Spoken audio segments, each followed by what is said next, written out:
내가 뭘 잘못했나? 그냥 다 끝내고 싶다. 그런 생각을 해요. 끝이요?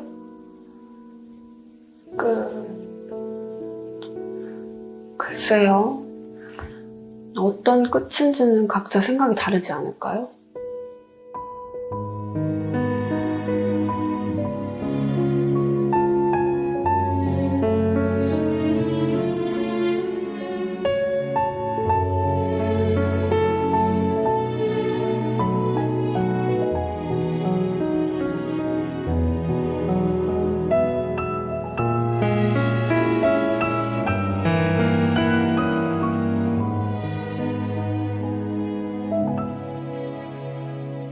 오늘은 너무나도 안타까운 소식을 전해야 할 것 같습니다.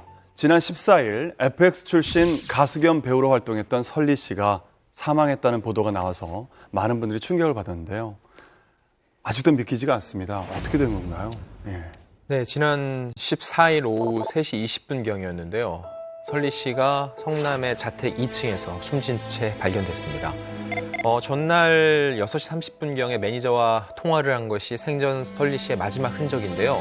그 다음에 연락이 닿지 않아서 집을 찾아갔다가 매니저가 설리 씨를 발견하고 경찰에 신고한 것으로 알려졌습니다. 근데 정말 저도 처음에 너무 믿기지가 않아서 기사를 막 몇 번이나 다시 봤어요. 그러니까요. 너무 갑작스러운 소식이고 비보고 해서. 그리고 제일 안타까운 거는 설리 씨가 25세 정말 꽃다운 나이잖아요. 네. 너무 앞으로 할 수 있는 것들이 많은데 그래서 가슴이 너무 아프더라고요. 저 같은 경우는 뭐 촬영하다가 이제 주변 분들이 이제 큰일 났다 이래서 알게 됐는데 촬영을 이어갈 수가 없더라고요. 워낙에 믿기기 힘든 그런 뉴스여서 또 가까이 지냈고 또 얼마 전에도 같이 촬영을 네, 하셨었잖아요. 같이 촬영하고 네. 같이 또 뭐 술 한잔 하고 또 우리 뭐 밥 먹기로 약속도 하고 그랬던 동생이어서 사실 굉장히 힘들었습니다. 네, 설리 씨는 12살인 2005년 드라마 서동요를 통해 이보영 씨의 아역 배우로 데뷔를 했는데요. 이후 5인조 걸그룹 FX를 통해 가수로 활동을 하게 됩니다. 또 이후에는 연기자로 전향을 했는데요. 드라마 아름다운 그대에게 출연한 적이 있고 또 최근에는 절친 아이유 씨가 주인공을 맡았던 호텔 델루나에 특별 출연을 했고요. 또 영화 해적 바다로 간 산적 그리고 패션왕 리얼 등에 출연해 열연을 펼친 적이 있습니다. 설리 씨가 사망 전날까지 스케줄을 소화했다면서요. 맞습니다. 그러니까 전날에 이제 가방 광고 촬영을 했어요. 또 그 전날에는 SNS에 사진을 또 올렸거든요. 그러니까 많은 팬들은 놀랄 수밖에 없는 일이에요. 그러니까 설리 씨가 그 올린 게시물이 마지막 게시물이 된 겁니다. 어떻게 보면. 그 전날까지도 광고 촬영을 했다 이거죠. 그렇죠. 예. 정말 갑작스럽고 의외인데 촬영도 잘하고 평소처럼 온라인에서 밝은 모습을 보였다는 건데 대체 왜 이렇게 극단적인 선택을 한 걸까요? 정확하게 밝혀지진 않았지만 유독 설리 씨한테 악플이 좀 많이 달렸었잖아요. 혹시 그런 것 때문이 아닐까 이렇게 추측을 하고 있거든요. 설리 씨가 이제 악성 댓글과 뭐 루머로 좀 많이 고통을 받았었잖아요. 그래서 2014년도에 사실 연예 활동을 중단을 했었어요. 그리고 이제 이듬해 연기 활동에 집중을 하겠다 이러면서 FX에서도 탈퇴를 했었거든요. 근데 이제 그 다음에도 이제 설리 씨가 좀 활발하게 SNS 활동 같은 걸 많이 했는데 뭐 사진 같은 걸 올릴 때마다 유달리 악플에 많이 시달리는 그런 스타 중에 한 명이었습니다. 어떤 악플러가 설리 씨 지인한테 굳이 찾아가서 댓글을 적은 거예요. 설리 씨도 아니고. 그 지인에게 이렇게 글을 씁니다. 너 왜 설리랑 친하게 지내? 왜 모두가 싫어하는 사람이랑 친하게 지내? 라고 비꼬는 거죠. 내 지인들에게. 근데 이런 글을 본인한테 보고 직접 얘기하는 것도 상처인데. 그렇죠. 근데 이 이야기를 듣고 설리 씨가 듣자마자 그 순간부터 하루 종일 붕어눈이 될 때까지 계속해서 눈물을 흘렸었대요. 너무너무 마음이 안 좋아서. 근데 이 모습을 보면 사실 설리 씨가 어느 정도로 스트레스를 받았는지 알 수 있고 이 멘트를 설리 씨가 직접 해요. 한 방송에서. 근데 저는 그걸 보고 무슨 생각을 했냐면 그냥 우리가 생각할 때는 그냥 가볍게 쓰는 그 정도 악플이라고 우리는 읽을 수 있는 악플도 당사자에게는 다르죠. 이게 예. 너무 큰 독이 든 화살 같은 거예요. 그럼요. 예. 그래서 전 이걸 보고 설리 씨가 이 악플이라는 것에 굉장히 좀 부담감을 느끼고 좀 고통을 받았었겠구나라고 좀 생각이 들더라고요. 네. 친구들한테 미안했어요. 좋은 친구들인데. 되게 착하고 이쁜 친구들인데. 왜 나 때문에 욕을 먹어야 되지? 이런 거. 그러니까 무엇이 이제 그분을 그렇게 힘들게 했는지는 사실 뭐 정확하게는 알 수는 없어요. 다만 예를 들어서 복싱 선수도 가장 뇌 손상을 입는 것이 뭐 스트레이트 어퍼컷 이런 게 아니고 잽이거든요. 잽이에요. 그러니까 악플이라는 게 이미 설리 씨가 데뷔하고 난 이후에 수년간 계속해서 누적이 돼왔던 건데 이것들이 뭐 당장 그 극단적인 선택을 한 순간에 아주 결정적인 건 아니었다 할지라도 그 여러 해 동안 누적된 것들이 그 극단적인 선택으로 몰고 간 것임은 사실 우리가 부정하기는 좀 어려운 그런 상황인 것 같습니다. 사실 J채널에서 악플의 밤이라는 네. 지금 그 프로그램의 MC를 맡을 정도로 그리고 거기서 악플에 대한 얘기를 또 하는 걸 보면 그래도 마음이 굉장히 단단해 보였거든요. 방송만 봐서는 설리 씨 이렇게 MC 하는 모습 보면 거의 해탈한 느낌이었어요. 크게 웃고 막 여유롭게 그러더라고요. 예. 받아치면서 뭐 이런 건 네. 이렇게 해라 자기가 조언도 해주는데 네. 너무 좀 의외였어요. 악플로부터 이제는 해탈하고 조금 더 괜찮아진 것 같다 이거인지 아니면 그 무기력에 빠진 건지는 조금 우리가 구분할 필요는 있을 것 같아요. 네티즌들이 뭐 이 요구 저 요구 상반되는 요구들을 계속해서 해오는데 맨 처음에는 이쪽 방향이든 이쪽 방향이든 한번 노력을 해보려다가 어떻게 해도 안 되는구나, 내가 어떤 행동을 해도 이들의 비난으로부터는 내가 벗어날 수 없는 삶이구나라고 판단되면 그때부터 이제 무기력에 빠지거든요. 제가 이 일이 있고 나서 너무 마음이 아팠었던 것 중에 하나가 뭐냐면요. 설리 씨가 자신에 대해서 좋지 않은 이야기를 생산해낸 사람을 한번 잡은 적이 있어요. 근데 잡고 나니까 나랑 비슷한 또래에 그냥 너무 멀쩡한 아이였던 거예요. 근데 이 아이를 내가 처벌을 하겠다라고 하면 빨간 줄이 그이기 때문에 나중에 공무원 시험이라던가 이 아이가 나중에 취업을 할 때 불이익을 당할 수 있다라는 생각이 들었대요. 그래서 그 악플러를 선처를 해준 적이 있어요. 그런데 사람들은 사실 이 부분에 대해서는 잘 모르는 거예요. 저한테만 유독 색안경 끼고 보시는 분들이 좀 많아서 좀 그런 것들이 속상하기는 하죠. 그래서 근데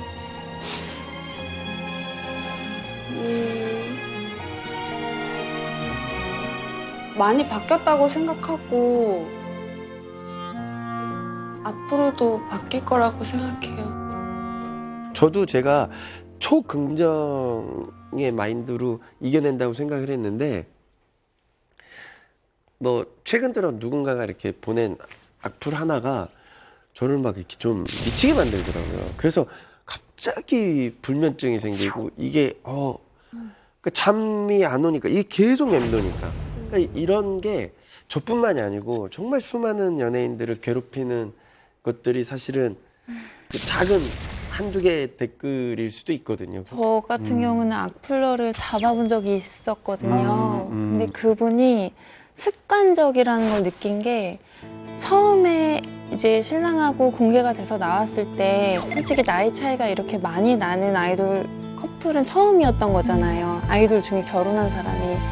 그러면 보통 사람들이 아이돌 누가 결혼했어가 아니라 그 아이돌 이 여자랑 왜 결혼했어? 이 여자 누구야가 더 집중이 되거든요. 그래서 방송이 될 때마다 저도 4,000~5,000 개씩 악플이 달렸던 적이 있었어요. 근데 그때 너무 충격을 받았던 게 소아성범죄자로 저를 얘기를 하시더라고요. 어떤 분이. 그러면서 촬영 기간이 겨울이었는데 제가 긴 바지를 입고 있는 게 전자발찌 차서 저런 거다.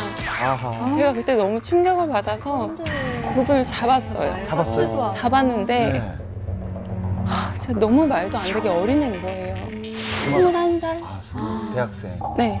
대학도 안 다닌대요. 그러면서 자기가 조금 모자르니까 자기 좀 봐달라고 하더라고요. 그런 데서 또 동정을 바라는 거예요? 본인이 한 짓을 왜 생각을 못하고?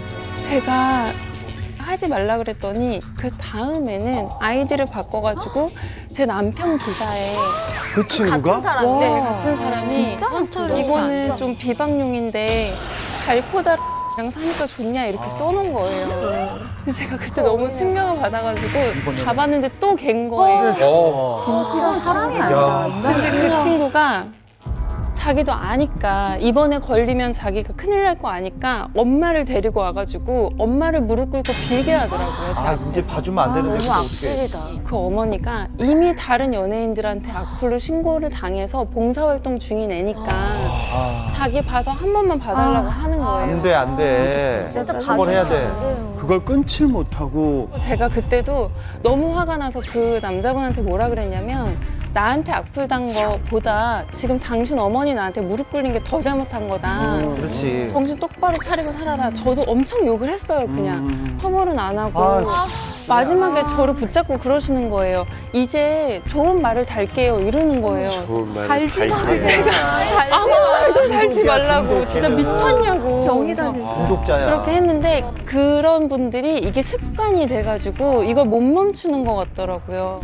설리 씨가 저도 이번 기사를 보고 너무 충격을 받았는데 주위에서 친구들이 문자를 막 해주는 거예요.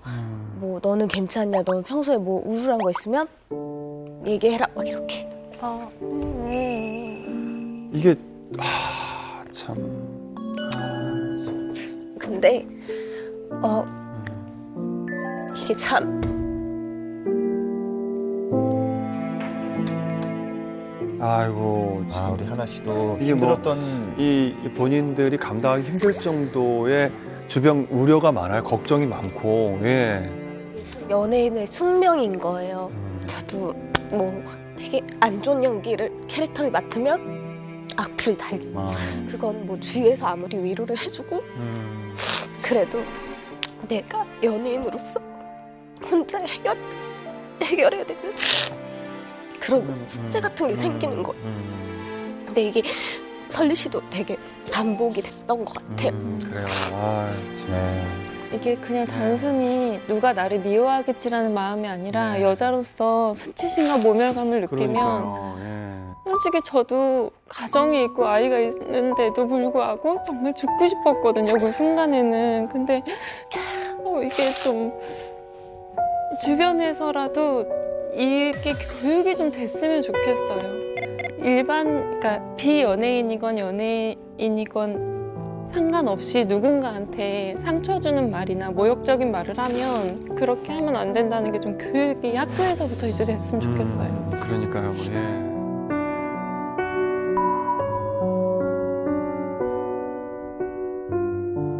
예. 이 악플의 밤이라는 프로그램 사망 당일이 그 프로그램 녹화 날이었어요. 그랬어요. 예. 그래서 사실은 녹화를 하러 갔었어야 했는데 현장에 나타나지 않은 거죠. 그래서 제작진 그리고 이제 회사에서 난리가 나서 설리 씨에게 연락을 했지만 연락이 닿지가 않았고 또 녹화장에도 나타나지 않아서 이제 나머지 MC들이 설리 씨를 제외하고 일단 녹화를 했다고 합니다.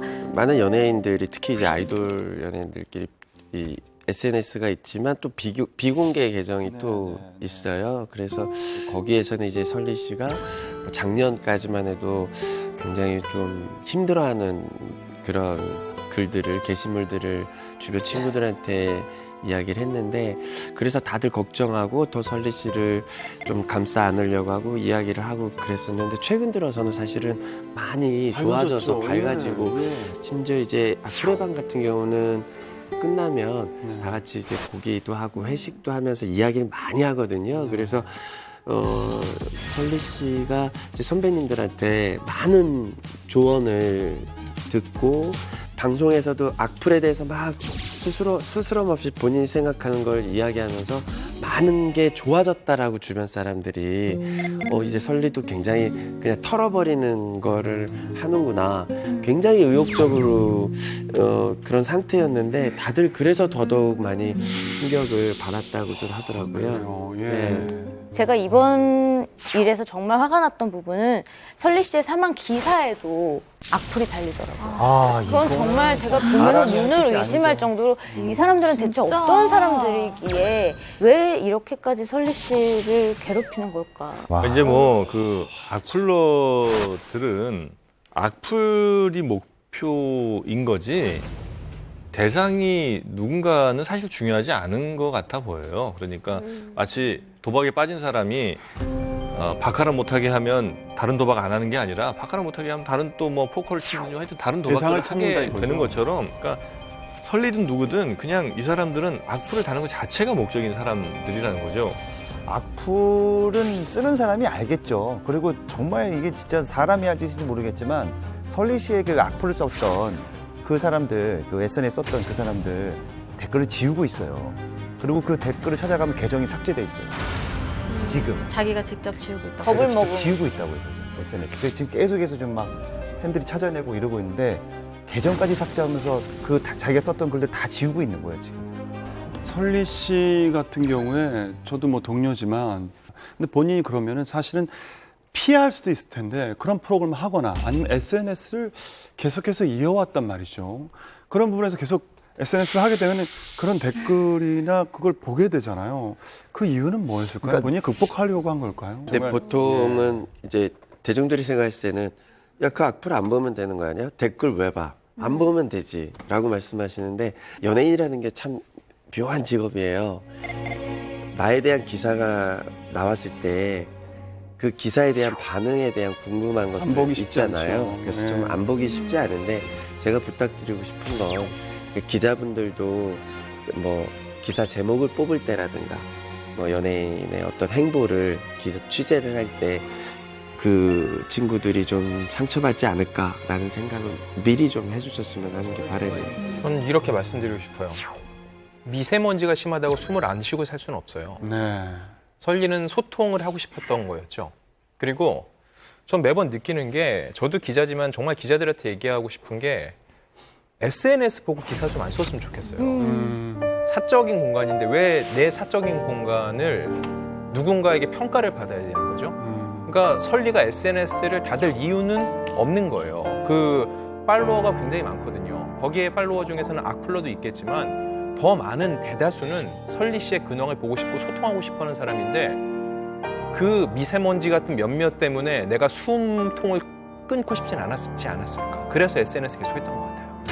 뭐 이건 꼭 뭐 소통을 위해서라기보다는 저는 그의 생존을 위해서 아마 계속해서 SNS를 전 한 것 같은데 외로움에 그 외로움이 아주 예. 컸고 그리고 누구에겐가 정말로 얘기하기는 아주 쉽지 않은 상황이었고 그래서 아마도 이 SNS라는 공간을 통해서 여러 사람과 어쨌든 좀 얘기를 하고 싶었는데 그 SNS라는 공간이 어쩔 수 없이 나를 좋아하는 사람 그리고 좋아하지 않는 사람이 다 같이 그냥 제한 없이 들어올 수 있는 공간이다 보니까 굉장히 상처받는 말들을 아마 그 안에서 많이 받았을 것이고 어떻게든 이걸 좀 극복해 보고 싶었는데 아마 그게 생각만큼 쉽지가 않았을 것 같아요. 그래요. 예.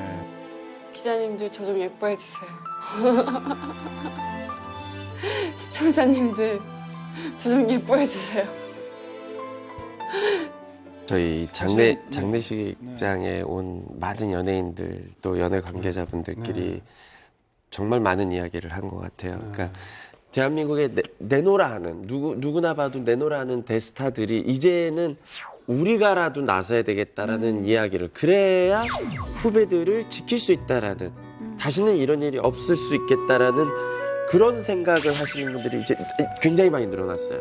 늘어나서 저는 그런 발언이라든가 그런 운동이라든가 어떤 그런 거 자체만으로도 사실은 굉장히 큰 변화라고 생각을 합니다. 그래야 나중에 누가 당했어도 사실은 저 이렇게 힘든데요 하고 손을 내밀 수 있는 연예인들 후배들이 나오지 않을까? 도움을 이렇게 청할 수 있는 창구가 있지 않을까?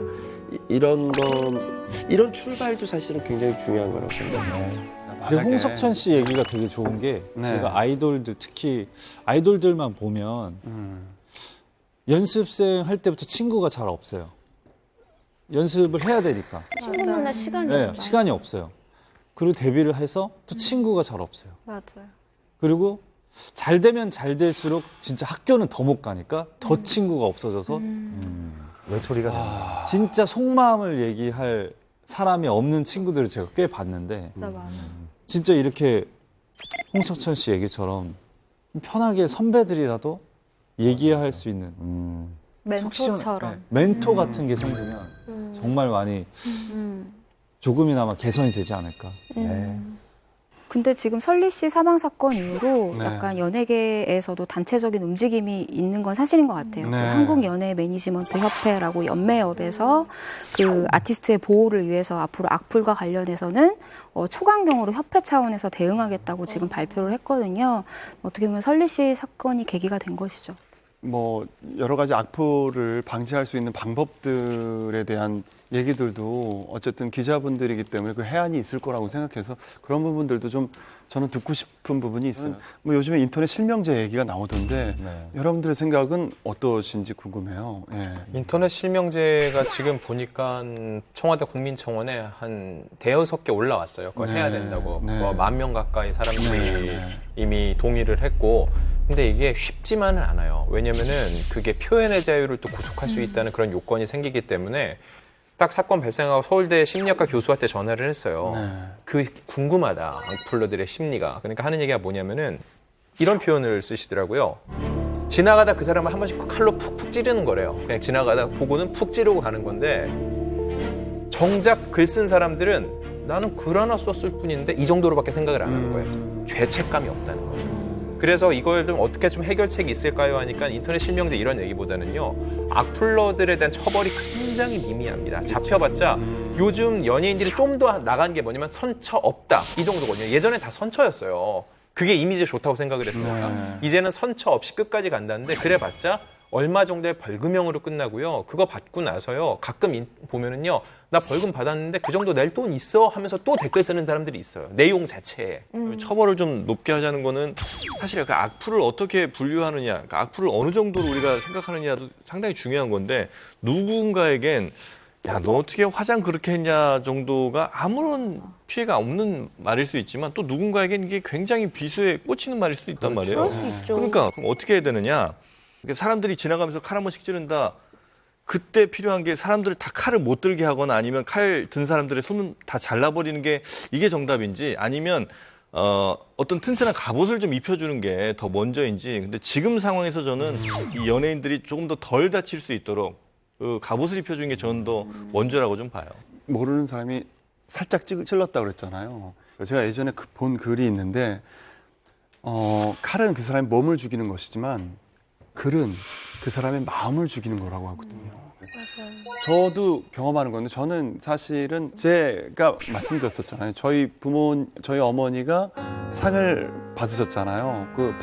받고 나서 어머니가 그때 저한테 놀라면서 말씀하셨던 게 그 방송사에 그 동물농장 개들을 주지 왜 방송 얼마 하지도 않은 그 노인네들한테 그걸 주냐고. 내가 이거를 계속 해야 되겠니라고 얘기하더라고요. 그러니까 그거를 절대 보지 말라고 제가 말씀을 드렸는데도 어머니는 보세요. 왜냐면 사람은 다 똑같아요. 그럼요. 나이를 먹든 안 먹든 얼마나 성공했든 안 성공했든 다른 사람들이 나에 대한 그 생각을 어떻게 갖는가에 대해서 어쩔 수 없이 궁금해할 수밖에 없어요. 어렸을 때부터 일을 하다 보니까 어렸을 때부터 저를 어리다고 생각하는 사람이 별로 없었던 것 같아요. 진짜 힘들다고 얘기해도 들어주는 사람도 없었고 그냥 진짜 세상에 혼자 덩그러니 남겨진 느낌이었어요. 정말 얼마나 어렸을 때부터 이제 다들 본인에게 기대하는 바가 있다 보니까 어리광을 피우고 싶어도 피우지 못하고 아이답지 못한 어떤 꾸며지는 어른스러운 모습으로 사람들을 대해야 됐기 때문에 본인이 그런 괴리를 많이 느끼지 않았을까.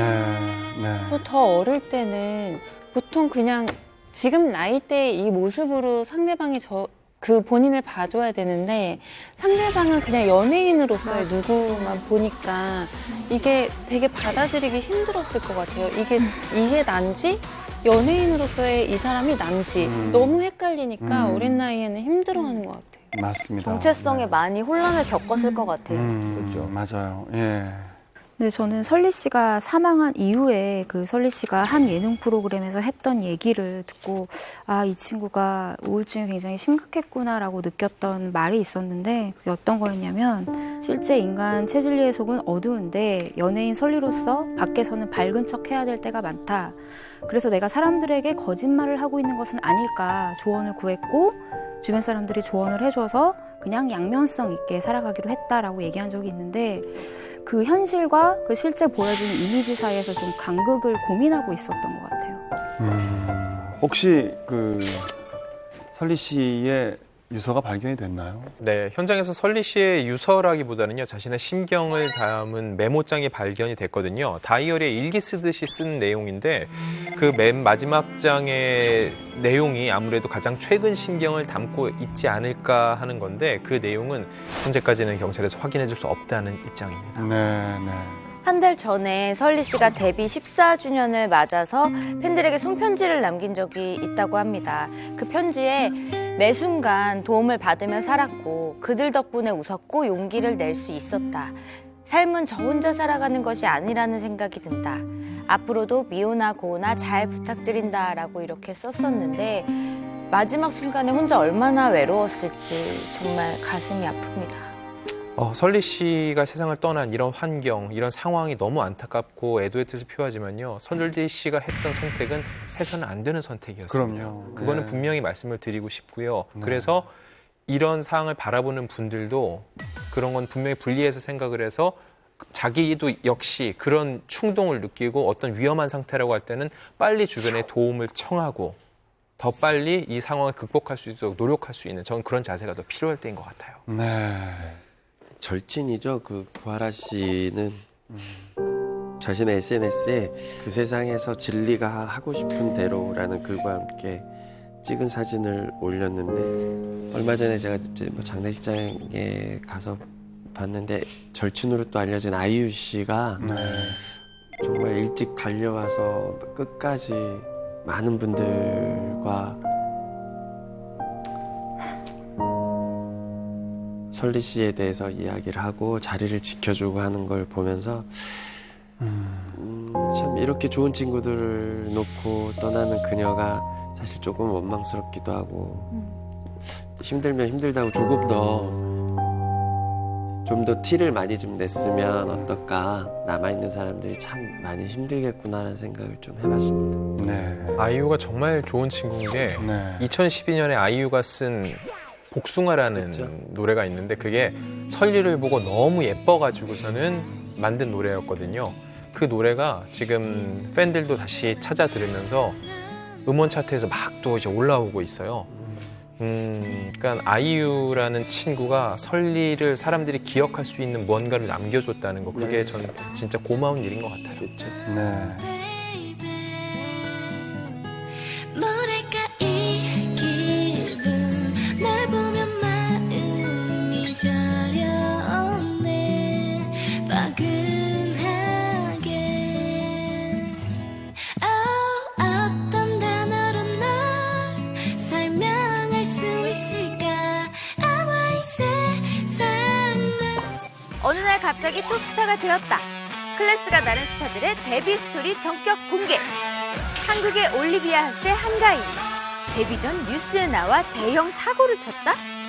시즌을 톱스타로 만들어주는 15초의 미학. 스타가 되려면 초콜릿 광고를 찍어라. 급이 다른 광고 모델 캐스팅의 비밀은? 길거리 캐스팅 당한 모태미남 강동원. 가수 준비하며 포스터 붙인 사연은? 지금 풍문으로 들어쇼에서 공개합니다. 요즘 30, 40대는 물론이고 10대들까지 열광하고 있는 연애 키워드가 있죠. 바로 온라인 탑골 공원입니다. 에? 처음 듣는데. 온라인 어르신들 탑골 가는 데잖아요, 공원. 예. 탑골공원은요. 이게 뭔지 아세요? 홍석천 씨는 네? 이게 뭔지 아세요? 저도 이번에 알았는데요. 90년대 말부터 2000년대 초반까지의 그 음악 순위 프로그램을 라이브 스트리밍 해주는 너튜브 채널이 있거든요. 네. 사람들이 그걸 보면서 실시간으로 채팅을 하는데 그게 마치 어르신들이 탑골공원에 모여가지고 수다 떠는 것 같다고 해가지고 온라인 탑골공원이라는 별명이 붙었습니다. 잘 졌다, 잘 졌어. 일명 온라인 탑골 공원으로 불리는 채널 구독자 수가 무려 17만 명이 우와. 넘는다고 합니다. 이렇게 사람들이 많이 몰리는 이유가 뭘까요? 네. 이 세기말 가요계가요, 굉장히 다양한 장르의 노래들이 인기를 끌었어요. 락, 발라드, 뭐 힙합 등등이요. 근데 그 당시에 이제 지금은 톱스타 된 언니 오빠들이 풋풋하게 데뷔를 해가지고서는 정말 상큼한 모습을 보여줬거든요. 그런 모습을 다시 한번 볼 수 있습니다. H.O.T, 뭐 잭스키스, 신하, G.O.D 뭐 그때 이제 그렇죠. 우리 오빠들이 무대에서 이제 막 팔팔 뛰는 모습을 보니까 너무 새삼 저도 그때로 돌아간 것 같고 기분이 좋더라고요. 그래서 이제 저희 또래 사람들이 이제 많이 모여서 그 예전 얘기도 막 하고 그 온라인 탑골공원 안에서 우리 옛날에 뭐 이렇게 했었잖니, 오빠들 보러 어디 갔었잖니 하면서 그런 재미도 있더라고요. 오빠인가요? 예. 오빠 확실합니다. 동생 아니에요? 오빠예요. 친구 아닌가요? 근데 실제로 이렇게 가수들에게 관심이 집중되다 보니까 새로운 별명도 생기고 있습니다. 조성모 씨 아시죠? 네. 조성모 씨 별명은 기도소년. 매실 소년이 아니고요. 소년. 네, 그리고 려원은 탑골제니. 근데 지금 봐도 스타일링이 엄청나게 약간 제니예요. 제니 느낌. 네, 그리고 이정현 씨는 조선의 레이디 가가. 맞아요. 네, 그리고 백지영 씨는 탑골 청하로 불리고 있다고 합니다. 비슷하다. 그렇다면 여기서 문제. 장첸 소년단은 누구일까요? 장첸? 장첸 소년단. 장첸이 네. 그분이잖아요. 윤계상. G.O.D. 맞습니다. 조선족 아이돌인 줄 알았어. 슬리피 씨 이런 거 잘 하시잖아요. 잘하죠. 성대모사 가능합니까? 해주세요. 범죄도시. 언제 왔니?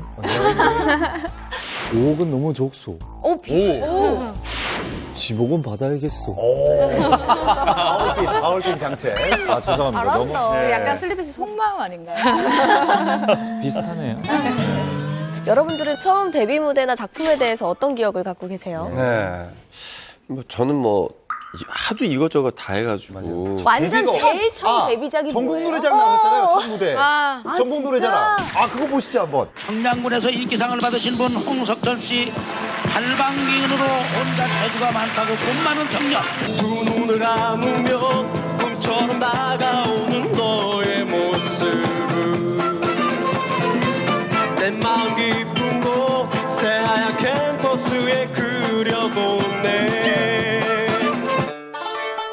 야, 모자 푹 눌러 쓰고 막 이렇게 하는데, 야, 엄마 많이 진짜 아닌 것 들었네요. 같아요. 그게 제가 92년도에 군대에 있을 때 저희 고향에 이제 전국노래자랑이 왔는데 저희 대대장님께서 너가 나가라. 그래서 상을 타면 3박 4일 휴가를 주세요. 나가야죠. 군대 있을 때 나간 거예요. 네, 방위 받을 때 그 당시에 이제 단기 사병할 때 이제 나가서 그걸로 저의 어떤 방송 데뷔의 이력서 쓰기에 좋았죠. 그래서 사람들이 되게 재미있었던 데뷔 무대라고. 자, 그래서 온라인 탑골공원의 열풍을 보면요. 그 당시 뉴트로가 연예계에 영향을 미치고 있는 것 같습니다. 그래서 오늘은 대놓고 추억여행을 하는 시간을 가져볼까 하는데요. 네, 바로 톱스타들의 특별한 데뷔 스토리를 파헤쳐볼까 하는데요. 네. 남다른 방법으로 데뷔한 첫 번째 스타는 누구일까요? 네, 인형 미모의 끝판왕입니다, 이분. 한가인 씨인데요. 아, 예. 정말 예쁘잖아요. 근데 2002년도에 A항공사 모델로 데뷔를 했어요. 그때 진짜 지금도 역대 항공사 모델 이런 거 꼽을 때 한가인 씨가 꼭 나오거든요. 네. 그 이제 이후에 K채널 드라마 뭐 햇빛사냥, 노란손수건 이런 거에 출연을 했었고요. 한가인 씨가 좀 이렇게 확 떠오른 거는 2004년도에 방영이 됐던 애정의 조건이라는 드라마가 있었어요. 그때 이제 한가인 씨가 좀 많이 떠올랐는데 사실 사람들은 이걸 많이 기억할 것 같아요. 그 권상우 씨가 나왔던 영화 중에 말죽거리 잔혹사. 네네. 그때 한가인 씨가 뭐 한국의 올리비아 하세. 최고였죠. 아주 미모로 화제가 됐었습니다. 네. 한가인 씨는 그리고 뭐 다 따져보면 뭐 안 예쁜데 당연히 없지만 정말 코라인이 예술이라고 예전부터 많은 사람들이 그 한가인 씨 리즈 시절 때는 성형외과에서 그렇게 한가인 씨 코처럼 성형해달라는 주문이 많았다고 하더라고요. 하지만 대한민국 연예계에 대도가 나타납니다. 대도? 이 사람 때문에 정말 많은 남자들 정말 열받았거든요. 2005년 겨우 24살밖에 되지 않은 한가인 씨가 결혼 발표를 합니다. 안 돼! 안 돼요! 연정훈 씨가 얼마 전에 둘째 아들 사진을 공개를 하셨어요. 근데 그 발 사진이 완두콩처럼 너무 귀여워가지고 눈에 쏙 들어오더라고요. 또 봐도 너무 예쁜 한가인 씨. 어떻게 배우로 데뷔를 하게 된 건가요? 네, 한가인 씨가 연예계에 발을 디딘 건 아주 우연이었습니다. 바로 K채널의 뉴스, 저녁 뉴스 때문이었습니다. 아니, K채널 저녁 뉴스면 무슨 사건 사고 맞아. 무슨 일이 있었던 거야? 2000년에 당시 한가인 씨가 고3이었는데 K채널 이 저녁 뉴스에서 이제 고교 평준화로 인터뷰에 응하게 된 거예요. 어려운 문제 소화할 수 있을 것 같긴 한데요. 그러니까 여러 명이 배우니까 저 혼자만 배우는 건 아니잖아요. 마침 이 인터뷰 모습을 아주 유명한 가수분이 보게 됩니다. 바로 그분이 가수 이상호 씨예요. 근데 이상호 씨가 당시에 기획사를 운영하고 있었기 때문에 이 한가인 씨가 너무 예쁘니까 발탁을 하려고 했었던 거죠. 근데 이렇게 뉴스 인터뷰 잠깐 하고 바로 연예계로 데뷔를 한 건가요? 아닙니다. 한가인 씨가 공부도 정말 잘했어요. 전교 5등 안에 드는 수재였기 때문에 부모님께서 일단 이상호 씨한테 기다려달라고 했다고 합니다. 그래서 졸업할 때까지 실제로 기다렸다고요. 자, 한가인 씨 꿈이 원래 산부인과 의사였다고 해요. 그런데 수능 시험 날에 한 과목의 답을 밀려 쓰는 바람에 성적이 이제 생각보다 많이 좀 안 나왔다는 거죠. 그래서 경희대 관광경영학과에 이제 입학을 밀려 써서요? 밀려 써서. 밀려 썼기 때문에 거기 간 거 아닐까요? 제가 그 건축학개론 때도 한가인 씨랑 인터뷰를 했는데요. 외모랑 달리요 되게 털털해요. 말씀하신 대로 유머 감각도 있고 결혼 생활에 대해서도 꺼릴 줄 알았는데 전혀 그렇지 않아요. 편하게 자기 얘기를 다 하면서 조목조목 따질 거 다 따지는 스타일인데 그리고 한가인이라는 사람이 좀 하나의 아이콘이어서 해를 품은 달이란 드라마를 할 때 촬영이 없을 때 추우니까 사극 현장에서 빨간색 캐나다 땡땡을 입고 있는데 그 사진 하나로 그게 완전 품절이 될 정도였어요. 얼굴이 하얀 달덩이 같은 사람이 빨간색 그걸 입고 있는데 진짜 너무너무 예뻤던 거죠. 데뷔 전 뉴스로 얼굴을 알린 남자 스타도 있을까요? 뉴스로? 당연히 있습니다. 뛰어난 미모로 절대로 얘 옆에만 서지 마라. 얘만 아니면 된다라면서 걸그룹 경계령 1호로 불리는 남자 보이 그룹 멤버입니다. 바로 얼굴 천재 차은우 씨. 천재. 얼천. 우리 애는 영재도 아니고 천재랍니다. 진짜 잘 지었어요. 얼굴 천재. 완전 천재 잘 어울려. 대단합니다. 근데 차은우 씨 같은 경우는 6인조 보이그룹이죠. 아스트로의 멤버로 보컬 그리고 모닝콜을 담당하고 있습니다. 모닝콜? 차은우 씨가 모닝콜을 직접 해주는 거예요? 만약에 그러면은 아무도 늦잠은 안 자겠네요. 차은우 씨가 굉장히 예민한 편이어서 사실 아침에 매니저가 문 열고 들어오면 바로 일어난단 말이에요. 일어나서 동료들도 깨우기도 하고 그래서 이제 모닝콜이라는 얘기가 있는데 사실은 저랑 같이 정글의 법칙을 갔다 왔어요. 그래서 차은우 씨가 그때 막 데뷔 때인데 그 촬영을 가면 정글의 법칙을 가는 시간 비행기부터 이제 올 때까지 그 짧은 시간이 있거든요. 한 이틀 정도가. 이틀 내내 제가 한 일이 뭘까요? 전 그냥 차은우 씨 사진 찍어주기 했습니다. 그래서 그 사진을 마음껏 제 각도로 찍었는데 본인 핸드폰에 저장하려고요? 아니요. 그러니까 얼마나 잘 나오는지를 이 친구한테 보여주려고 제가 보여주고 너는 아이돌 해도 되지만 꼭 연기를 해라. 넌 무조건 연기할 얼굴이니까 제가 그렇게 푸시해서 지금의 차은우가 있는 거 아닙니까? 그거를 보여주려고 찍은 사진들 지웠습니까? 왜 지웁니까? 고이고이 간직하고 있었는데 얼마 전 방콕 갔다가 휴대폰을 잃어버려서 가장 아까웠던 게 다른 게 아니라 차은우 군의 사진 238장을 잃어버렸어요. 많이 읽으세요. 맞아요. 은우야 미안하다.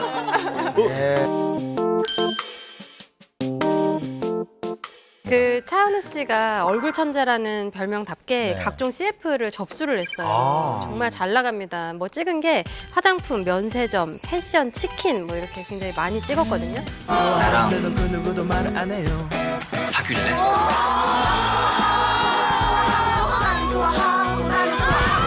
그 배우로도 요즘에 굉장히 활발하게 활동을 하고 있잖아요. 그래서 2019 대한민국 퍼스트 브랜드 대상 시상식에서 남자 광고 모델, 남자 연기돌 부문 수상자로 선정이 되기도 했습니다.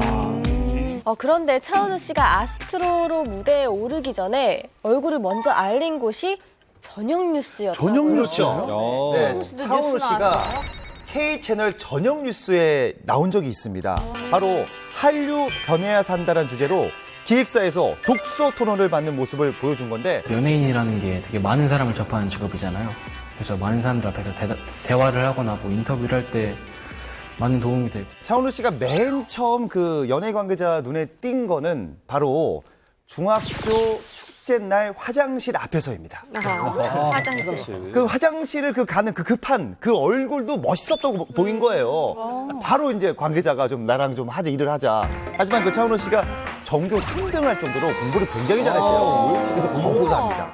거부를 하지만 끝까지 구애를 해서 결국 연습생으로 들어가고 그리고 예고에 진학을 했다고 합니다. 우리가 이렇게 뭔가 예, 예. 사람들에게 판타지를 심어주는 게 나쁜 일은 아닌 것 같아요. 얼마나 이 사람이 멋있고 잘생겼으면 그냥 지나가다 사람들 연예 관계자가 그냥 알아보고 어쩔 수 없이 캐스팅할 근데 수밖에 차은우 없었을까. 씨는 진짜 그래요. 가만히 있어봐요. 이런 판타지를 끊임없이 심어주는 게 뭐 나쁜 일은 아닌 것 같은데. 차은우 씨 팬이 많습니다. 아 그래요? 예. 아니, 어마어마해요. 기조대로 하세요. 자, 말씀하신 그렇다면 대로. 이 차은우 씨 말씀 중학교 때부터 대단했답니다.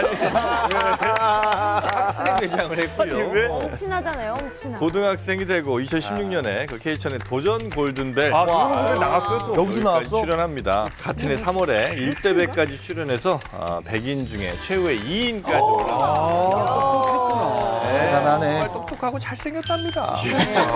아니 근데 차은우 씨 뭐 단점에 흠이 없어 보이는데 컴플렉스는 전혀 없는 걸로 넘어가야 되나요? 여러분 믿기 힘들겠지만 이렇게 잘생긴 차은우 씨에게도 컴플렉스가 있다고 합니다.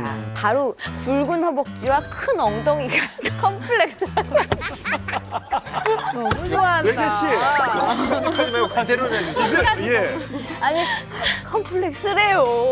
그러니까 본인이 그렇게 느낀다는 거잖아요. 그렇죠. 근데 사실 본인이 남자 느끼는 하체가 거죠. 좋은 게 왜 컴플렉스? 그러니까 야, 자랑 아닙니까 이거? 없다는 거지, 없다는 거지 그러니까. 이렇게 본인이 컴플렉스라고 하는 그 오리 엉덩이 때문에 사실 위기를 모면한 적도 있는데요. 예. 아스트로 멤버들이 뮤직비디오를 찍을 때였는데 6명의 mem버가 동시에 딱 뛰어내리는 장면인데 이게 맞추기가 쉽지 않아요. 그러니까 세트가 무너지면서 어이구. 튀어나온 못에 엉덩이에 찔린 거죠. 어머. 와. 진짜? 그래서 병원에 갔더니 의사가 하는 말이 엉덩이에 살이 많아서 다행이다. 뼈까지는 다치지 않았다 해서 파상풍 주사만 맞고 끝냈다는 컴플렉스가 아니라 자랑질입니다. 자랑입니다. 여러분, 제가 이쯤에서 차은우 씨의 비밀을 하나 알려드리겠습니다. 네. 차은우 씨도 인정한 진짜 단점이 있어요. 차은우 씨도 사람인지라 학창 시절에 이런 일탈을 했었다고 합니다. 어떤 일탈입니까? 어떤 일탈일까요? 모범생이었는데. 일탈? 일탈이요? 가출. 땡. 음주? 땡땡이. 아니 부모님 지갑에 손을 댔다 뭐 이런 거. 땡. 그 정도 뭡니까? 다른 거. 뭔가요? 뭐예요? 심야 영화를 몰래 보러 갔대요. 네? 그런데 뭐야? 그날 밤 몰래 보러 간 영화 제목이 뭐 빨간 거다. 야한 영화? 야한 거. 트랜스포머. 아니 그건 에이.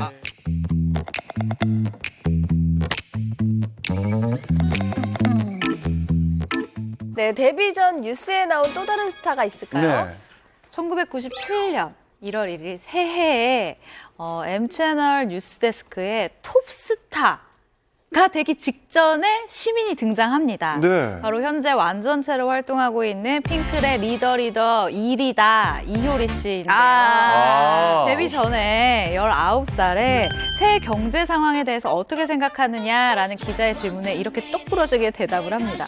작년에 하도 나빴으니까 올해는 나아질 것 같은데요? 라고요. 송중기 씨도 데뷔하기 전에 방송 한번 나가서 성대 얼짱이라는 별명을 붙은 대단한 사람입니다. 예. 바로 대학교 2학년 때 K채널 퀴즈 대한민국에 출연해서 준우승을 했는데 원래 여기에 출연할 마음이 없었어요. 근데 대타로 출연을 했어요.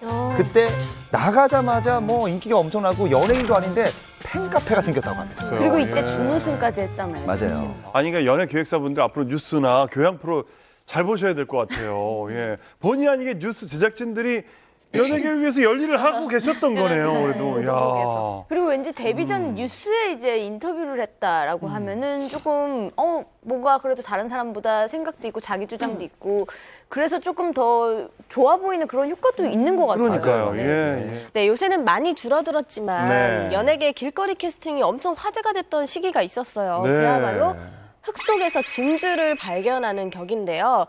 지금부턴 길거리 캐스팅으로 연예계 데뷔를 한 스타들을 알아볼까 합니다. 처음으로 만나볼 톱스타는 누구인가요? 네.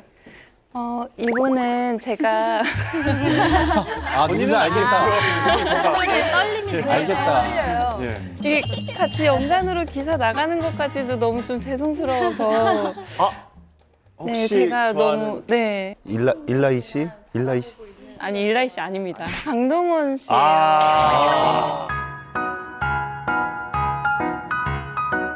강동원 씨는 이제 늑대의 유혹 그리고 그녀를 믿지 마세요, 검은 사제들 검사 외전까지 되게 많이 활동을 하셨는데요.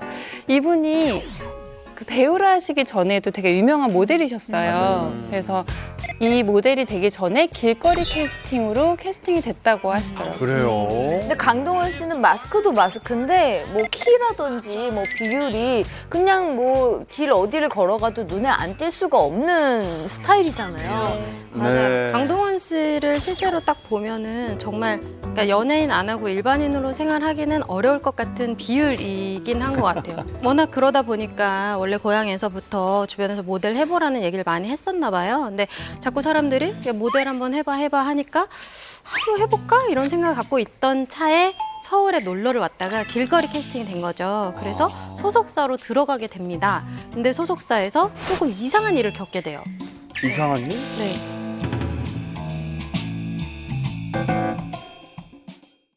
서울에 놀러를 왔다가 길거리 캐스팅이 된 거죠. 그래서 소속사로 들어가게 됩니다.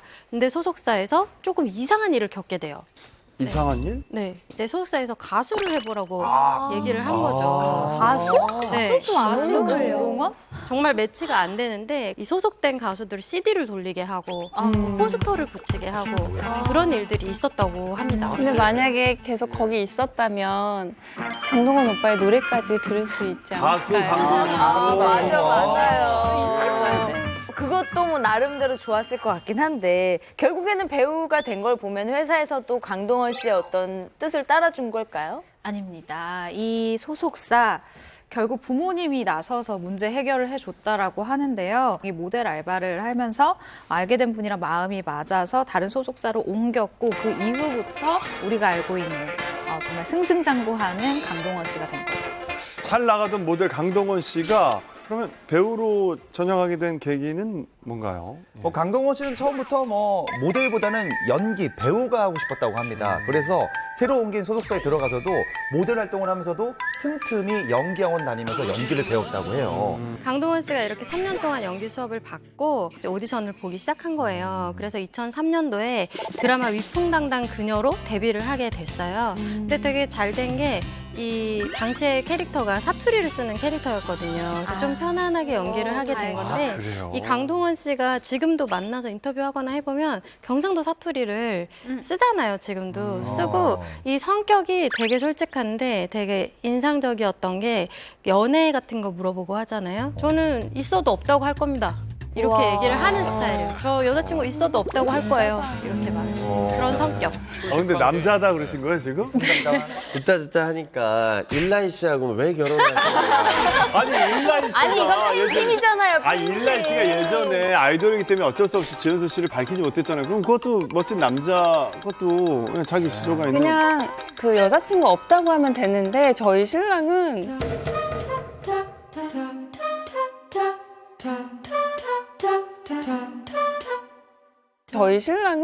저를 자기 동생 베이비시터라고 얘기를 했어요.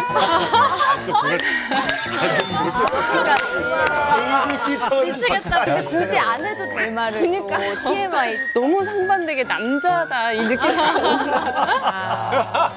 근데 강동원 씨 하면 사실은 늑대의 유혹 그 영화 있잖아요. 저도 영화관에서 그때 봤던 기억이 있는데 그때 강동원 씨 그 영화사에 길이길이 남을 만한 어떤 그 명장면이 나오잖아요. 그런 표정으로 보지 마세요.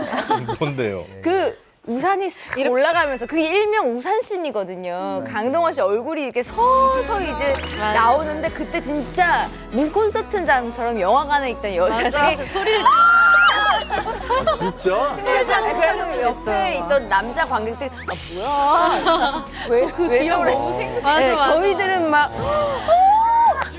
그런데 프랑스에서도 또 한 번 길거리 캐스팅이 된 적이 있다고요? 프랑스에서? 파리로 촬영을 갔는데 네. 현지인이 와서 자꾸 강동원 씨한테 말을 걸더라고요. 프랑스 현지인이? 프랑스에서요. 예. 근데 왜 유럽 가면 소매치기 조심하라고 그러잖아요. 네. 말도 안 통하는데 자꾸 시선 돌리고 채가는 거죠. 네, 자꾸 와서 말 시키니까는 뭐지하고 경계를 단단히 하고 있는데 이분이 안 가고 계속 있으니까 결국은 통역을 불러서 얘기를 해보니까 현지 캐스팅 디렉터였던 것 같아요.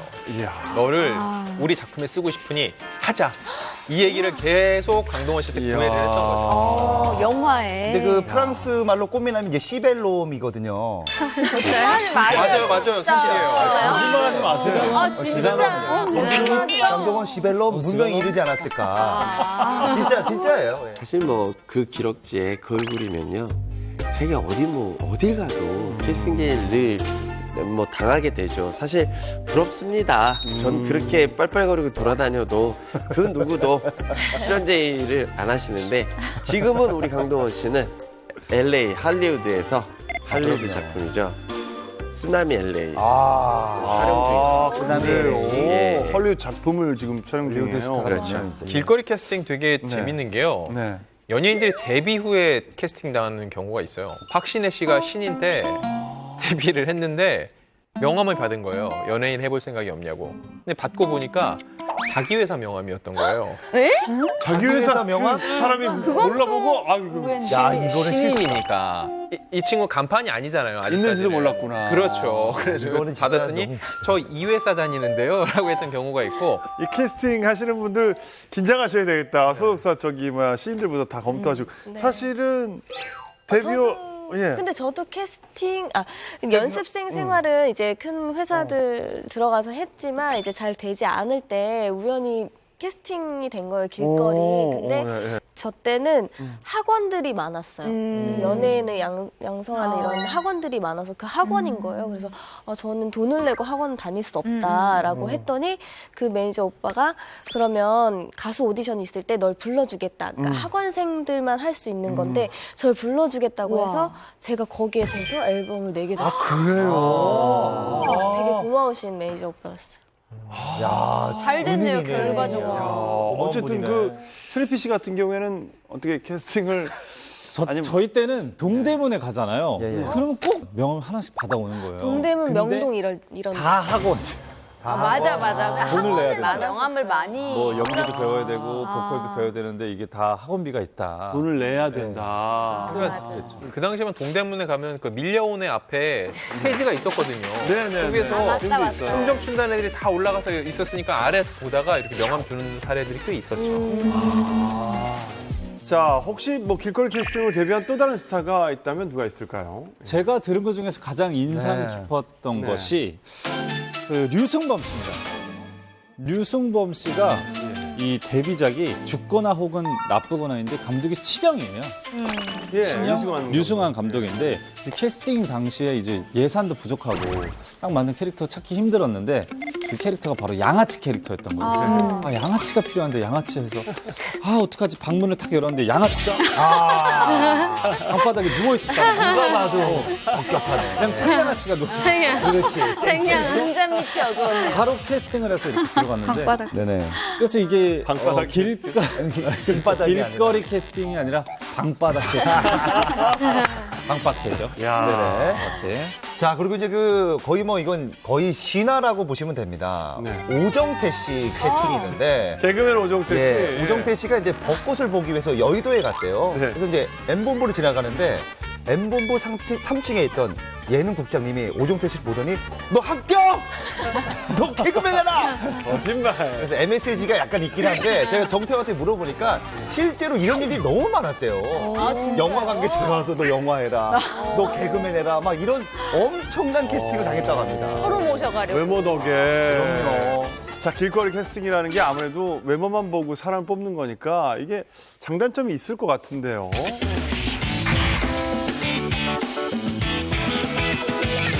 실제로 사기도 많아요. 왜냐면 이건 실화인데 아는 분이 이제 건너서 제가 연예부 기자라고 하니까 아, 내가 얼마 전에 SNS DM으로 그 속사라고 하면서 배우할 생각이 있냐라고 자기한테 제의를 하더래요. 자기 이미지가 너무 좋다고. 근데 나가보고는 싶은데 이게 남자고 그 사람은 아이디가 뭔가 좀 사진도 안 걸려있고 이래서 그 기자를 통해서 확인해보고 싶은 거죠. 그래서 제가 실제로 이제 전화를 해서 물어봤어요. 근데 보더니 아니요, 저희는 그런 적이 없다고. 그래서 이런 식으로 여성분들한테 한번 만나보려고 거짓말로 배우해볼 생각이 있어요. 이런 식으로 데이트 신청하는 사람들도 있어요. 길거리 캐스팅 안 하는 이유 중에 하나가요. 강남 바닥에 생각보다 업소 출신들이 되게 많다고 그래요. 구분이 안 되는데 얼마 전에는 어떤 일이 있었냐면은 자꾸 물을 흐리는 연습생이 있어서 데뷔를 안 시키고 내보냈어요. 꽤 큰 기획사인데. 그리고서는 그 회사 사람이 얼마 후에 이렇게 접대 자리가 있어서 여성 종업원들이 나오는 그런 술집에 갔는데 그 아이가 들어온 거예요. 그래서 깜짝 놀래서 빨리 자리를 정리했던 그런 일들이 있었어요. 모두가 그런 건 아니지만은 만에 하나라도 팀을 꾸렸는데 그 중에 한 명의 멤버가 그런 과거 이력이 있는 아이다라는 게 뒤늦게 밝혀지면 그 팀 전체가 깨지는 거거든요. 순식간에 한 5억에서 10억이 날아가는 거예요. 그러니까 어설프게 누군가를 캐스팅 이렇게 지나가다 괜찮으니까 해볼래요라는 게 요즘은 정말로 힘들다는 거예요. 무서운 게 이게 사기인지 아닌지를 잘 알 수 있을 것 같잖아요. 사실 그렇지가 않은 게 예전에 좀 한 7, 8년 전쯤의 일인데 어떤 매니저분이 이제 회사도 전혀 모르겠고 이제 가요 뭐 걸그룹을 새로운 친구들을 만든다는 거예요. 그러면서 잠깐 얼굴을 보자고 해서 앨범도 주고 소개도 받았어요. 근데 활동은 전혀 안 하더라고요. 근데 몇 년 후에 이게 이제 이니셜로 기사가 났는데 그 친구들이 다 10대 애들이었는데 이 성접대를 시킨 거예요. 그래서 그게 기사화가 되면서 근데 뒤를 알고 보니까 이 친구들이 부모님한테 빨리 말도 못하고 그냥 절절 맸던 거예요. 그렇게. 그래서 몇 년 후에야 그 기사가 터지는 걸 보면서 정말 그때 알 수 없잖아요. 어쨌든 기자들도 만나고 다녔고 분명히 다른 활동도 했고 싱글 앨범도 나왔었으니까. 범죄고 사기. 네, 진짜 조심하셔야 될 것 같아요.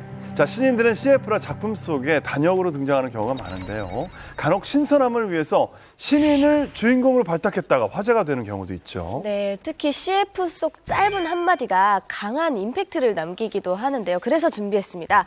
풍문쇼 기자가 뽑은 CF로 데뷔한 스타의 한마디. 첫 번째는 뭔가요? 네. 제가 뽑은 한마디는 이거입니다. 네. 바로 원소기호가 나오는 카피. 산소 같은 여자. 이영애 씨가 21살 때 출연한 화장품 CF 속 카피인데 네. 그렇게 어렸어요? 사실 이영애 씨가 직접 한 멘트는 아닌데 이 광고가 워낙 유명세를 떨치고 성공을 해서 이영애 씨를 수식하는 한동안 약간 상징적인 타이틀 같은 거였던 것 같아요. 사실 저희 한양대학교 같이 다녔던 안산에 아주 유명했어요. 이영애 씨. 이영애 씨가. 남학생 하나가 굉장히 멋있었고 여학생이 너무 예쁘다. 그래서 두 사람이 바로 이병헌, 이영애 씨였습니다.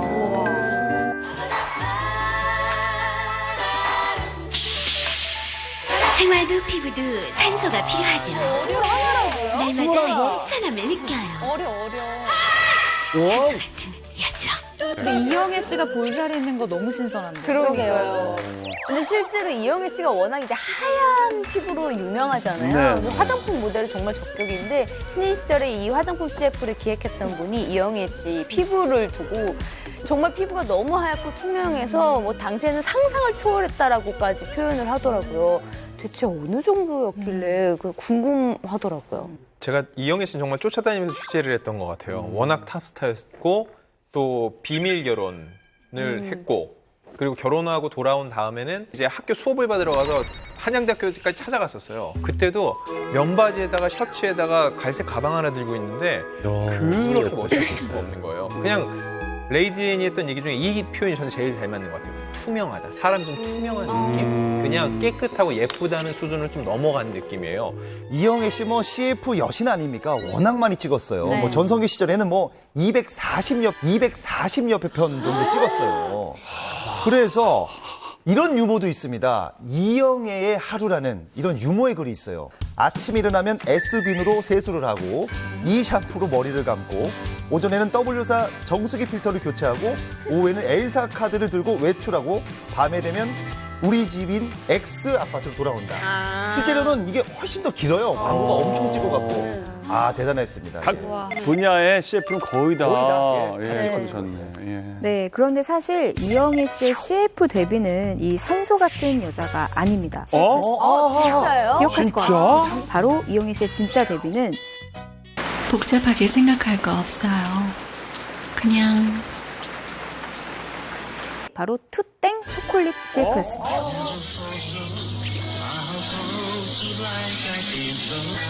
야, 유독하고 같이 찍으셨었구나. 어쩜 저리 청소해요.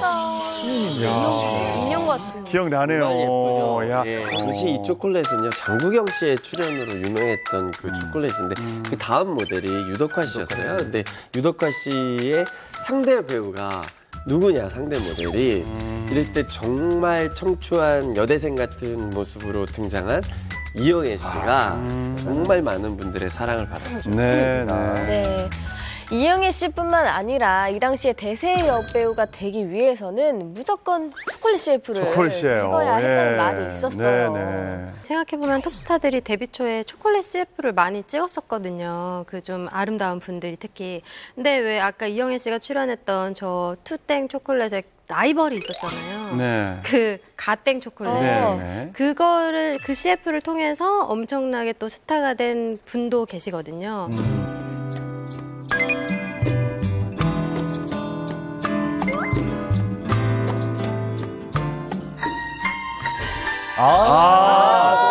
너무 청순해요. 진짜. 와 함께라면 고독마저도 감미롭다.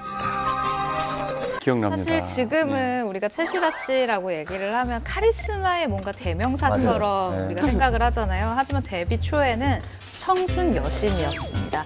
갓땡과 함께라면 고독마저 감미롭다라는 멘트와 함께 나온 이 17살 소녀 최시라 씨 정말 너무 아름답고 근데 또 풋풋하고 신선하고 정말 단숨에 남심을 사로잡았다라고 평가를 하는데요. 덕분에 별명까지 미스 갓땡이었다고 합니다. 그 당시에는 미스 땡땡이라고 해서 그 모델을 뽑는 대회가 좀 있었잖아요. 맞아요. 네. 그럼 최시라 씨도 그 대회를 통해서 캐스팅이 된 건가요? 최시라 씨가 직접 밝혔는데요. 그건 사실이 아니고요.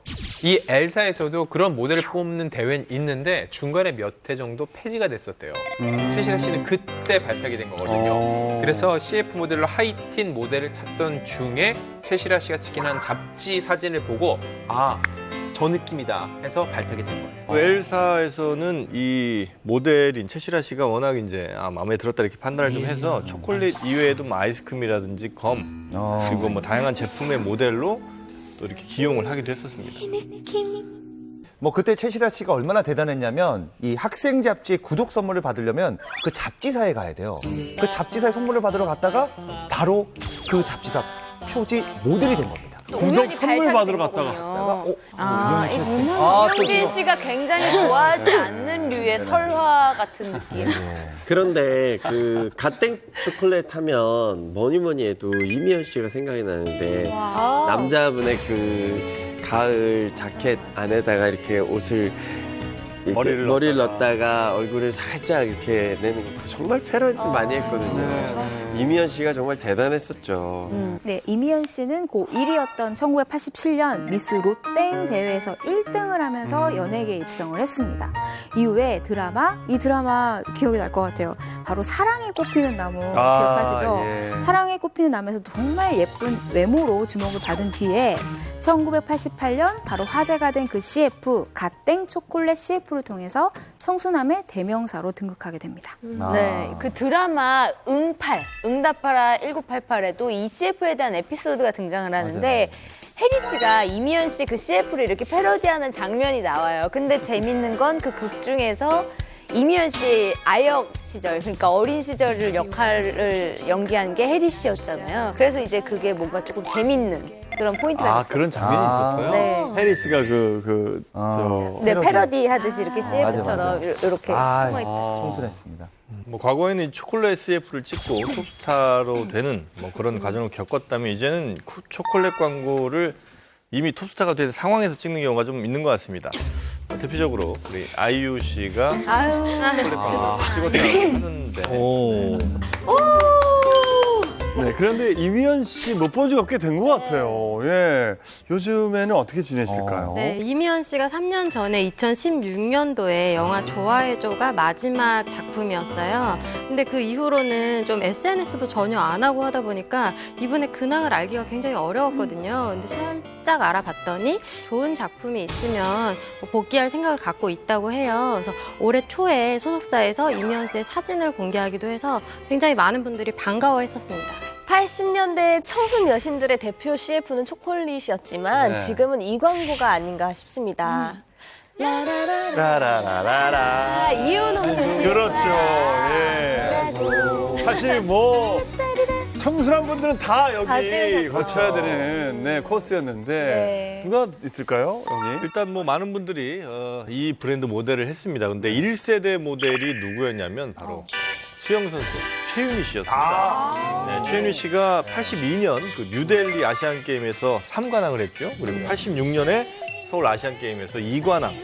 뭐 실력에 미모까지 겸비한 정말 국가대표 수영 선수, 또 정말 국민적인 스타였는데 그래서 별명이 이제 아시아의 인어라고 불렸었습니다. 그래서 당시에 뭐 지금 이제 뭐 김연아 선수도 있었습니다만 최윤희 씨가 정말 그때 당시로는 뭐 김연아 선수와 비견할 만한 그런 스타일 호적이었죠 이때. 맞습니다. 뭐 그때 아직도 많은 분들이 기억하고 계실 텐데 엄청 인기가 많았어요. 최윤희 씨가. 근데 백두산의 보컬이었던 유현상 씨를 만나서 결혼하는 바람에 정말 많은 분들이 유현상 씨를 질투하고 욕을 했었어요. 원조 도둑입니다. 그렇죠. 중요한 건요. 나이 차가 12살입니다. 결혼식조차도 절에 가서 했습니다. 아, 부담스러워서. 이후에 이 CF는 김혜수 씨, 최문아 씨, 고현정 씨 등 굉장히 많은 스타들이 이 CF를 거쳐갔어요. 그런데 2001년도 전설이 탄생합니다. 바로 이분, 손예진 씨의 등장입니다. 다들 기억하시는 라라라라라라라 이 노래가 손예진 씨가 등장한 이때부터 사용이 되기 시작했습니다. 그때부터? 네. 한번 보죠.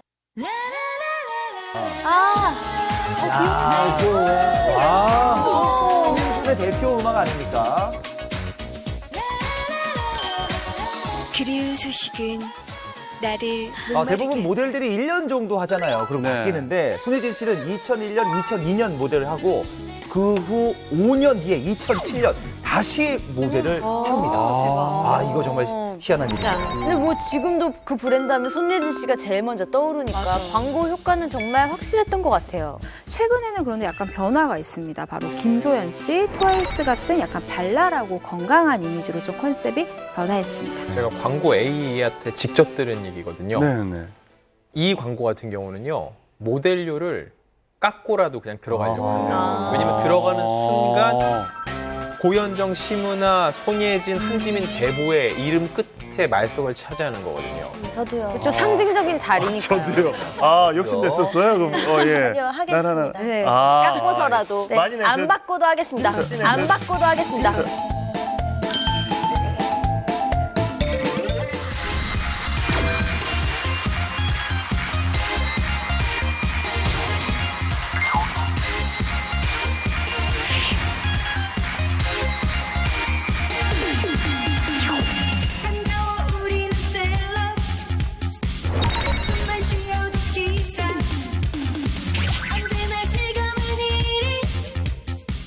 자, 오늘은 톱스타들의 특별한 데뷔 비하인드 스토리를 파헤쳐보고 있는데요. 아찔한 직장 생활을 하다가 연예계에 데뷔한 스타 누가 있나요? 네, 결혼 후에 호감도가 급상승한 개그우먼이 있습니다. 저도 참 좋아하는데요. 바로 홍현희 씨예요. 홍현희 씨 같은 경우는 2007년도에 S채널 9기 공채 개그맨으로 데뷔를 했죠. 다소 드센 캐릭터를 맡았는데 당시에 정말 S채널 간판 개그우먼이었죠. 홍현희 씨가 뭐 분장이나 개그 방식이 조금 독하다. 이래서 여자 박명수로 불렸을 정도니까 그때는 그랬는데 이제 지금에 와서 보니까 굉장히 스타일이 본인만의 스타일이 있어서 오히려 더 잘 된 것 같아요. 네. 예전에는 결혼을 하면 일이 끊길까봐 좀 걱정을 하는 추세였잖아요. 근데 지금은 결혼을 하면 오히려 일이 더 잘 되는 것 같아요. 맞아요. 홍현희 씨도 그 인테리어 디자이너 제이슨 씨랑 결혼을 하고 나서 센 캐릭터보다 뭔가 여성스럽고 부드러운 이미지가 더 어필이 되는 것 같아요. 네, 두 사람이 공개열에 3개월 만에 초고속으로 결혼을 하다 보니까 이 결혼 기사에 막 악플들이 달렸었는데 이런 게 있었어요. 홍현희가 제이슨의 빚을 갚아서 결혼한 게 아니냐. 그리고 또 결혼하고 나서도 비즈니스 부부가 아니냐, 비즈니스 커플이 아니냐 이렇게 오해하는 분들이 많았는데 방송에서 워낙 알콩달콩 잘 사는 모습을 보여줘서 약간 호감 부부로 좀 등극하게 된 것 같아요. 네. 두 분이 신혼여행도 되게 특이한 데로 가지 않으셨어요? 고생 엄청 하시는데 어디로 가셨지? 엄청 추운 나라였는데.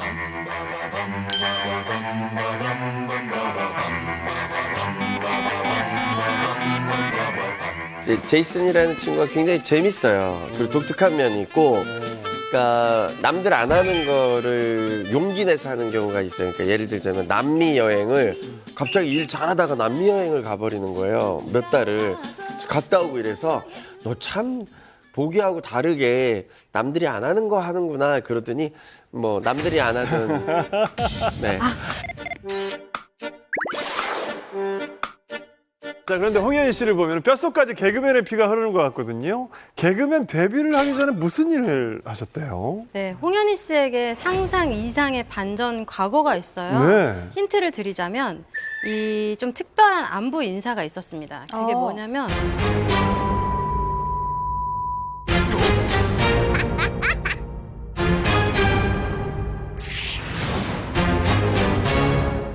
홍현희 씨를 보면 뼛속까지 개그맨의 피가 흐르는 것 같거든요. 개그맨 데뷔를 하기 전에 무슨 일을 하셨대요? 네, 홍현희 씨에게 상상 이상의 반전 과거가 있어요. 네. 힌트를 드리자면 이 좀 특별한 안부 인사가 있었습니다. 그게 뭐냐면 오줌 잘 두니? 오줌 잘 두니? 네? 그게 무슨 소리예요?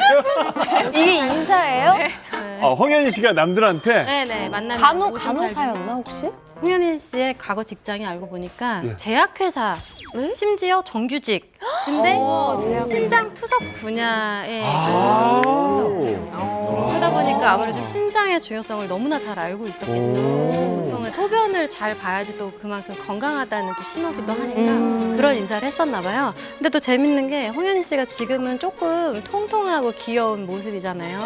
근데 그 제약회사 다닐 때는 뭐 건강 관리를 열심히 한 건지 모르겠지만 몸무게가 40kg대로 되게 마른 모습이에요. 그래요? 사진이 있습니다. 어디? 어디? 어머나. 홍현희 씨예요? 네. 너무 말랐다. 이야. 예쁜데요? 근데 말랐을 때는 예쁜데 지금이 훨씬 더 뭐랄까 캐릭터도 있고 방송인으로서 보기 좋은 것 같아요. 근데 남편인 제이슨 씨도 제가 알기로는 살 절대 빼지 말라고 지금이 너무 좋다. 정말 두 분이 트루 러브예요. 삼사랑. 맞아요. 예. 홍현희 씨가 시부모님께 맞춤형 종합 영양제 선물 세트를 그렇게 만들어서 드린다고. 그러니까 이 병엔 이 약이 좋고 이렇게 증상이 안 좋을 땐 이 약을 드시고 이게 다 예전에 이렇게 제약회사에서 다녔던 그 경험이 있기 때문에 그래서 너무 이쁨 받는다고 하더라고요. 제약회사 정규직이면 정말 안정적인 그럼요. 직장이잖아요. 예. 홍현희 씨는 왜 회사를 그만두고 개그맨이 된 건가요? 네. 그 홍현희 씨가 회사를 다닐 때도 끼를 주체를 못해서 회사에서 나오는 그 각종 장기 자랑을 그냥 다 섭렵을 했었대요. 그래서 그 안에서도 사내에서도 약간 개그 캐릭터의 그 모습을 항상 보여줬었는데 그러다가 내가 더 늦으면 도전을 할 수 없을 것 같다라는 생각이 들어서 개그맨 시험을 보기로 결심을 했다고 합니다. 그런데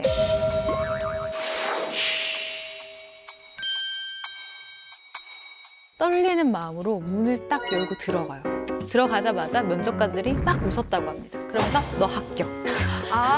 이거 프리패스 한 거예요? 또? 프리패스 한 번에 합격. 근데 이런 얘기를 에피소드를 다른 개그맨분들한테도 예전부터 많이 종종 들었는데 맞아요. 몇 분 이런 있잖아요. 경우가 실제로 있나요? 이런 경우가 있어요. 그 옥동자 선배님 저는 진짜 개인기로 들어왔어요. 네. 근데 이제 오지연 씨가 오지연 씨 나도 그 얘기 들었어요. 제 바로 앞번호에서 시험 봤어요. 제가 K 공부할 때. 그래서 봤어요. 어떻게 하나. 되게 유망주라서 딱 갔는데 그냥 한번 살짝 웃으면서 또 때려 합격. 이거 진짜 정확히 봤어요. 또 때려 합격. 3차 때 보자. 3차 때 보자. 3차 때 보자. 황영진 씨가 그 다음이었어요. 그러고 나서 저도 붙었어요. 그 4차 때. 오지연 씨가 지정 연기도 안 봤어요. 또 한 번 또로레 들어와라 합격. 진짜 오지연 씨 합격. 그걸로 합격했어요. 진짜. 정종철 그 옥동자만 따라하면 무조건 합격했어요. 막 웃고 난리가 났어요. 막 그것 때문에. 이렇게 홍현희 씨가 한 번에 합격을 했으니까는 탄탄대로를 걸을 줄 알았던 거죠. 근데 초반에는 일단 신인이고 무명에다가 이 아이디어를 매번 짜내는 것 때문에 굉장히 스트레스를 많이 받았대요. 그런데 중요한 건 어머니 입장에서 잘 다니던 회사 그만두고 갑자기 개그우먼을 되니까 반대 입장일 수밖에 없었죠. 그래서 결국은 본인이 일하던 제약회사로 돌아갑니다. 헐. 하지만 이제 개그맨의 길을 포기하고 이제 제약회사로 돌아왔지만은요, 정규직이 아니라 계약직이었어요. 이게 사실 회사를 한번 나간 다음에 다시 들어가는 게 쉬운 일이 아니거든요. 맞아요. 그나마 계약직이 된 거는요, 전 회사에서 일을 잘했다는 의미예요, 홍현희 씨가. 근데 이제 꿈을 찾아갔다가 돌아온 거니까 괴로울 수밖에 없잖아요. 그때 이제 뒤에서 동료들이 수군거리는 소리까지 들은 거죠. 그런 상황에서 이제 행복은 미루거나 저축할 수 없구나라는 생각이 들어서 두 번째 사표를 제약회사에 던집니다. 그리고 다시 찾아와서 개그맨으로서 무대에 오르기 시작을 했죠. 직장 생활을 그만두고 연예인이 된 두 번째 스타 누군가요? 네, 정말 좋아하는 분인데요. 개그면 개그, 진행이면 진행, 심지어 걸그룹 데뷔까지 해서 완전히 방송가를 주름 잡고 있는 대세 개그 우먼입니다. 안영미 씨. 안영미. 안영미 씨가 2004년도에 K채널에 19기 공채 개그맨으로 데뷔를 했어요. 그리고 이제 개그 콘서트에서 뭐 고고 예술 속으로를 통해서 처음에 이름을 알렸는데 이 안영미 씨가 굉장히 인기를 끌게 됐던 거는 그거죠. 분장실의 강 선생님. 네. 거기서 엄청나게 존재감이 있었습니다. 여름이 코앞인데 조크박을 모른다고? 나 완전 어이없어. 그리고 뭐 골룸 문장을 한 채로 남들 하나 만들기도 어렵다는 유행어를 막 거기서 엄청나게 쏟아냈는데 영광인 줄 알아 이것들아. 미친 거 아니야? 뭐 이렇게 쏟아내가지고 너무너무 그 약간 귀엽기도 하면서 엄청 따라했었어요. 보통 여자 개그맨이긴 하지만 정말 어렵거든요. 그런 캐릭터. 망가지는 분장에 옷도 막 쫄쫄이 막 이상한 그 볼륨 역할하고 막 이에다가 뭐 하고 막 뭐 하고 하여튼 최고로 여자 연예인으로서도 하기 힘든 거를 하는데 그걸 너무나 당당하게 그리고 거기에서 너무나 재밌는 위트 있는 유행어들을 만들어내는 이런 안영미 씨의 도전이 아마 여러분들한테 진심으로 다가가지 않았나 싶습니다. 요즘에는 뭐 최고의 연예인으로 핫한 연예인으로 뭐 최고의 주가를 올리고 있지만 데뷔 전에 어떤 회사에서 근무를 했나요? 안영미 씨는 뭐 개그우먼 하기 전에 사회 초년생 때 이제 섬유 공장에서 이제 격리 일을 했다고 합니다. 그때 이제 다른 공장에서 일하던 친구가 토요일에 쉰다라는 이야기를 듣고 사장님에게 저 할 일도 없는데 일찍 끝내주시면 안 돼요라고 얘기를 했대요. 사장님이 거부를 이제 한 거죠. 안 된다고. 당연하죠. 그러니까 이제 2003년부터 대기업들은 그리고 이제 공공기관들은 주호의를 했어요. 근데 한 20인이나 소기업 같은 데서는 2010년인가 이제 전면 시행됐거든요. 그렇죠. 그 사이에 겹치는 기간인 거예요. 누구는 좋은 회사 다니면 토요일에 쉬고 우리 회사는 안 쉬니까 그래서 좀 화가 분명히 아마 안영미 씨는 좀 많이 났던 것 같아요. 농성을 한 거예요? 그럼 농성을 혼자? 그런데 안영미 씨가 1인 시위를 시작합니다. 사장님한테 삐쳐갖고 점심시간에 밥도 안 먹고 그냥 책상에 엎드려 있는 거예요. 한식 투쟁. 그렇죠. 점심 당시. 그걸 모습을 본 사장님이 안영미 씨가 가서 이런 얘기를 합니다. 다신 나오지 마! 이래서 회사에서 그만뒀다고 합니다. 여기 논리적으로 뭐 이렇게 건의를 하는 게 아니라 그냥 회사인데 막 삐져가지고 안 먹을 거야 이러고 뭐 이렇게 자고 막. 한 격리면은 컴퓨터도 능숙하게 다루고 숫자에도 좀 밝아야 되잖아요. 근데 본인이 숫자 개념이 너무 약해서 편의점 아르바이트도 잘린 적이 있대요.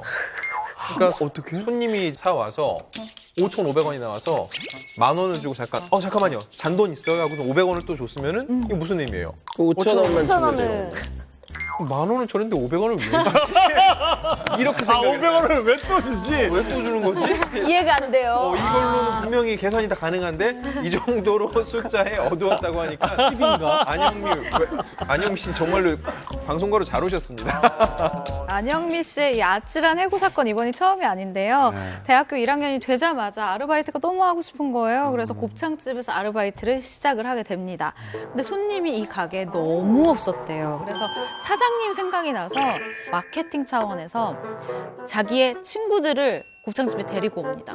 가게에 손님이 많으면 이 집이 맛집이구나 싶어서 다른 사람들이 올 것 같다라는 계산. 근데 이 친구들이 와서 음식을 시켰는데 본인 친구들이잖아요. 5인분씩 더 준 거예요.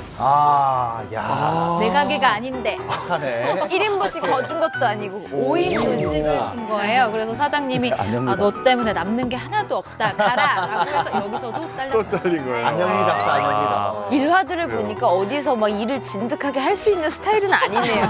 개그맨이 천직입니다. 네, 지금까지 소속사의 클래스가 다른 데뷔 스토리에 대해서 알아봤는데요. 오늘 준비한 소식은 여기까지입니다.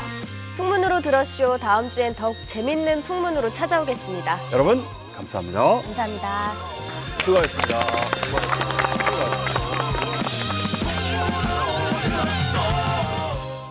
채널 A